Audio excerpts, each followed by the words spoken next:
يبقى العين بالعين والبادئ اصلا.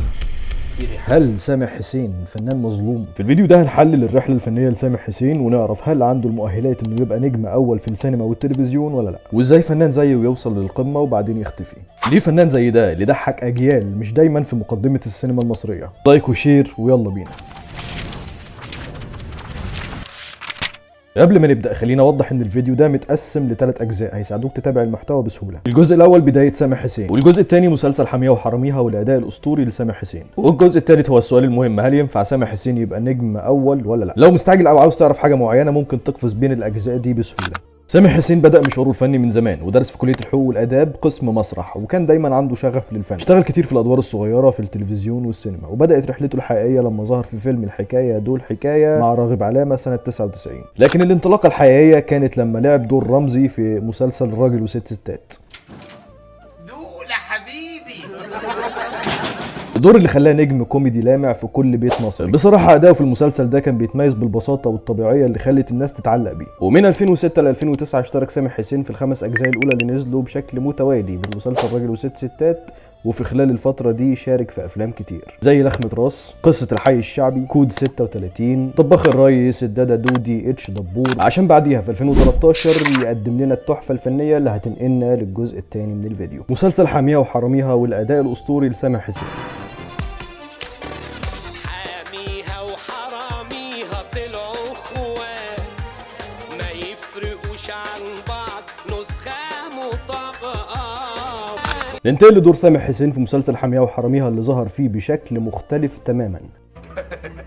ده كنت طلع له اسنان اهو. ده كان اكرم المعلم درغام واللي كلامك كانوا السلاح. ايوه صلاح، ايوه صلاح، اتحركوا الباب بسرعه.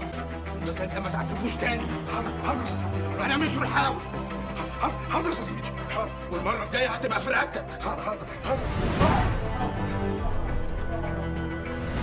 مسلسل حاميها وحراميها كان نقطة تحول كبيرة في مسيرة سامح حسين الفنية. الناس اللي ما اتفرجوش على المسلسل بدون أي حرق، أحداث المسلسل بتدور في إطار كوميدي عن توأم اتفرقوا بفعل الظروف. الأخ الأول هو فطين اللي بقى محامي، فضل مع والدته وبيحاول يطبق القانون ويحقق العدالة بين الناس. أما التوأم التاني ميشو اللي بقى لص واشتغل مع زعيم عصابة وشايف إن القوة فوق كل حاجة. سامح حسين أبدع في تقمص الشخصيتين بطريقة رهيبة، وقدر يخلينا نشوف الفرق الكبير بين فطين اللي بيعشق القانون وميشو اللي دايما في مشاكل مع الشرطة والعصابات. طريقة تقديمه للشخصيتين كانت كوميدية وعاطفية في نفس الوقت، وده اللي خلى الناس تتعاطف مع الشخصيتين رغم التناقض الكبير اللي بينهم. ومن هنا بيظهر الأداء الاستثنائي لسامح حسين، وفي رأيي ده من أحسن أدوار سامح حسين في مسيرته الفنية كلها. النقاد نفسهم وصفوا أداؤه في المسلسل بأنه مفاجأة كبيرة، وممكن نقول إن الدور ده اللي بين جوانب جديدة في موهبته. ودلوقتي نوصل للسؤال اللي كلنا مستنيينه، هل سامح حسين يستحق يكون نجم أول؟